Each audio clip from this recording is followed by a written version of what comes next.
Folks, I came across this video yesterday and I thought rather than just copying and pasting the link, I thought why don't you just shoot the video and just show it. Hey everyone, so it's been almost exactly 1 year since I published my innocuous little flat earth debunk as part of my Astronomy series. That was the one that the Globe Busters foolishly engaged with, and their idiotic insult-filled commentary prompted me to make this little gem that they never recovered from. Then, based on the ridiculous comments I received on that video, I made one more to mock the moronic things that all flat earthers say verbatim, or at least they did until that video made the rounds. And then I put the whole thing down for a while. It was never my intention to make that kind of content, but it was quite satisfying, and I got 10 times the views of my normal content, which was a plus, but I had to move on, lest I be tempted to rebrand myself from a channel with academic intentions to one devoted purely to debunking con men. However, it's been a year, I've made so many tutorials since then, so why not jump back in the muck for a second? This time I'd like to offer some challenges to you remaining few that are desperately clinging to this dying fad to derive some semblance of self-worth. Let's call them 10 Challenges for Flat Earthers. These will be some basic things that anyone could do to test the validity of the flat earth hypothesis. These are so mind-numbingly obvious that the fact that you don't do them is an immediate indicator of your complete lack of intellectual integrity. Let's get started and you'll see what I mean. Number 1, here's the flat earth map that you all seem to agree upon. Anyone with half a brain can immediately tell that this does not correlate with reality, but for those with an even smaller fraction, let's do a few things to prove it. For example, make a scale. You know, a scale? It's that thing on maps that tells you how far away things are from each other. Look at this map. There's a scale. You can pick two cities and determine the approximate distance between them. Then you can drive your car from one to another and verify that it is the correct distance. Now back to your little map. Where's the scale here? Why do you never include one? Is it because it's impossible? Yes, that is exactly why. And if you disagree, here's your challenge. Pick some distance on this map, a centimeter, an inch, whatever. Tell me the distance it corresponds to in reality. Then pick some cities and use your scale to estimate the distances between them. Pick two on the same continent. Pick two on different continents. Use it to tell me how wide this inappropriately enormous ocean is. Use it to tell me literally anything about the distances between literally anything. When you can't do it and your numbers do not correlate with reality in the slightest, recall that this map does it just fine, and then admit that your map is stupid. Your complete inability to make any kind of remotely legitimate map single-handedly proves the Earth isn't flat. But let's continue just for fun. Number 2, as we all know, the existence of Antarctica poses a huge problem for you. When it is summer in the northern hemisphere, you love to pretend that the sun moves inwards to this tropic, making the days longer here and shorter in the southern hemisphere. And then when it's winter in the north, you like to put the sun at the other tropic, which you think gives you the shorter days up north that you want, but in the south, it's total chaos. You have the sun tracing this enormous trajectory, which would leave everything out here in darkness for most of the day, when in reality, there are long periods of time in Antarctica where the sun never sets. Since your dinky little sun can never illuminate this entire fantasy ice wall at once, this completely obliterates your model, which is why you resort to conspiracy. You simply deny that this midnight sun ever occurs, while claiming that no one can go to Antarctica to verify it for themselves, because the government NASA Jew penguins will kill you. Well, apart from all the commercial cruises, civilians can even apply for jobs there, so you totally could go see it for yourself. But you don't really have to go all the way to Antarctica. Just go to the tip of South America, like this town, where people live. Or don't even go there. Just look up times of sunrise and sunset on the internet. In mid-December, sunrise is earlier than 5 a.m., and sunset is later than 10 p.m. Now take your little model for the seasons and make it show night and day. Then try and make the night and day portions match up with these sunrise and sunset times. Demonstrate the light from the sun illuminating this location for more than 70% of its trajectory. And as you do that, make sure that it does not illuminate Point Barrow, Alaska whatsoever during its entire trajectory, as that town has endless night during this time of the year. That's right, lots of sun over here and zero sun over here. Good luck. If you decide to even try, observe that the light patterns become so nonsensical that not even the most meth-fueled creatives amongst you could vomit enough magnetism jargon to justify it.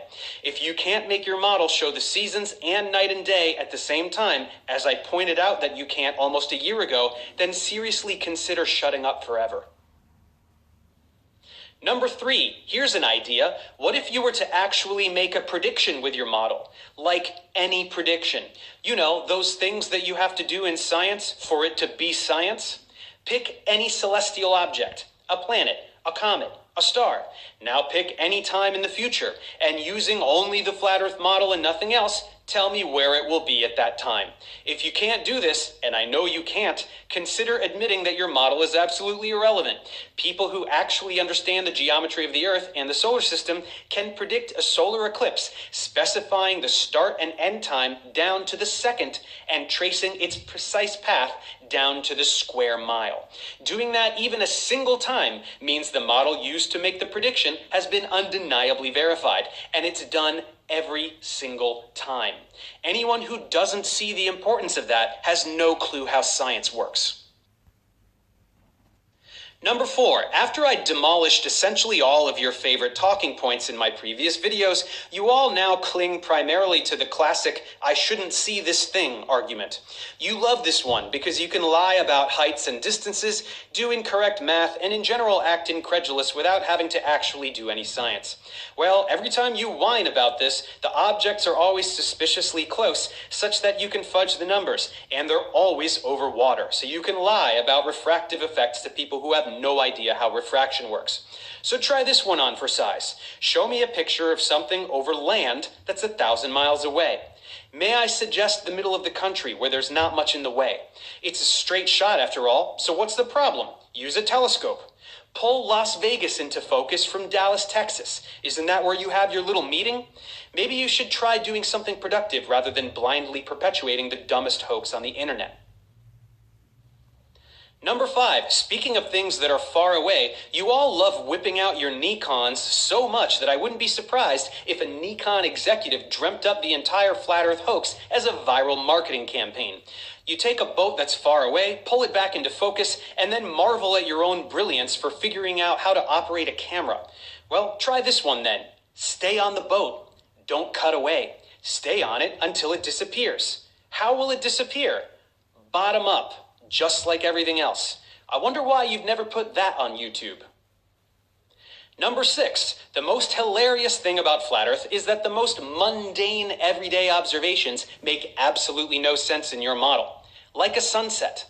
A small sun above a flat Earth would simply recede high in the sky and get smaller and smaller until it fades away. It absolutely would not retain the same angular size and set below the horizon. It stays the same size because it's unbelievably far away, and it sets below the horizon because the Earth is a sphere that is turning. Even a toddler can understand this. It's so blatantly obvious that you have to resort to your typical ad hoc antics, talking about refractive effects that defy all logic and somehow magically apply to the sun but nothing else. Or even better, some of you talk about a dome with the sun on the other side that produces some bizarre optical effect. Apart from the sheer absurdity of this magical dome that no one has ever seen or touched, it creates big problems for you because you also claim that the sun and moon perform other kinds of magic to push the air and water around, to get tides and storms and what have you. That would require that it is inside the dome. So which is it? Is the sun outside of the magical non-existent dome so you can pretend to get the sunset? Or is it inside the magical non-existent dome so you can pretend to get the tides? It can't be both. Or if you bail on the dome and say it's just water, how do all those water molecules that make up around 1% of the atmosphere produce 1,000 times greater refractive effect than actual liquid water? How does the appearance of a sunset never vary at all, whether it's dry or humid or raining? Why does nothing else but the sun behave that way? Show me a projectile or a plane going below the horizon as it recedes. Or show me this dome and explain the phenomena with more than buzzwords. Do something to explain a sunset. Do anything besides making idiotic videos with action movie soundtracks that contradict middle school level science.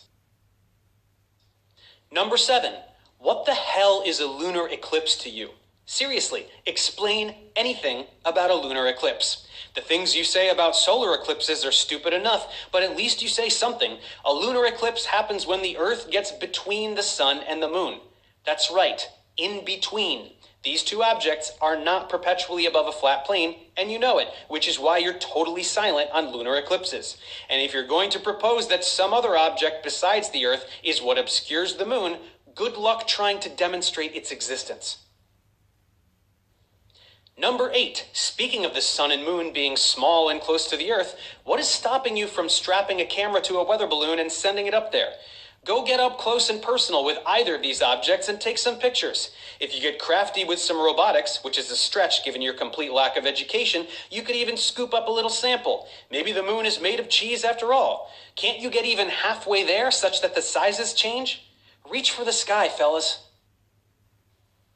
Number 9. Take some flights, like any direct flight in the southern hemisphere.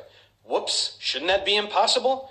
Better yet, fly between two cities 2 different ways, the shortest way on the globe and the shortest way on the flat Earth. Which one do you think will be faster? I'm just joking. I know that none of you will ever be employed long enough to afford a private jet, but next time you're on a regular plane, notice that flights going east or west are not constantly turning slightly to one side, as you seem to believe they all must be.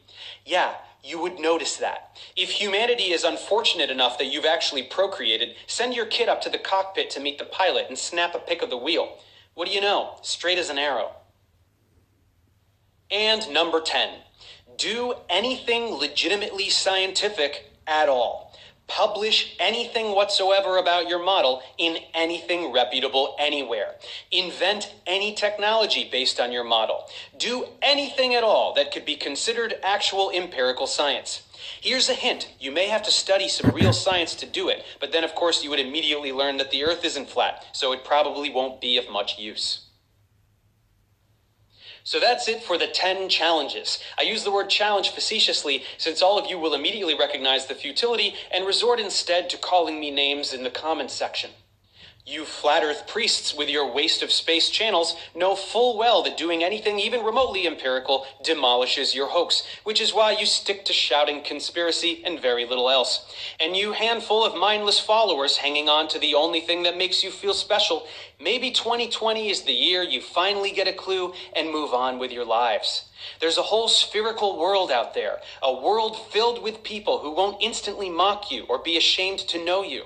There are so many opportunities to actually be a person of even minor consequence. I know I've been hard on you, but I really am rooting for you folks. All you have to do is disengage from these charlatans that lie for a living.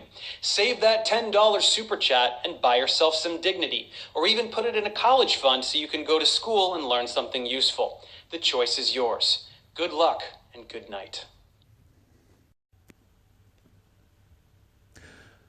Okay, folks, now I'm going to save you some time here. If you're planning on leaving a comment, which you're entitled to, I would suggest that you follow the link of the video in question and leave your comments there, because it's not me that's putting up the 10 challenges.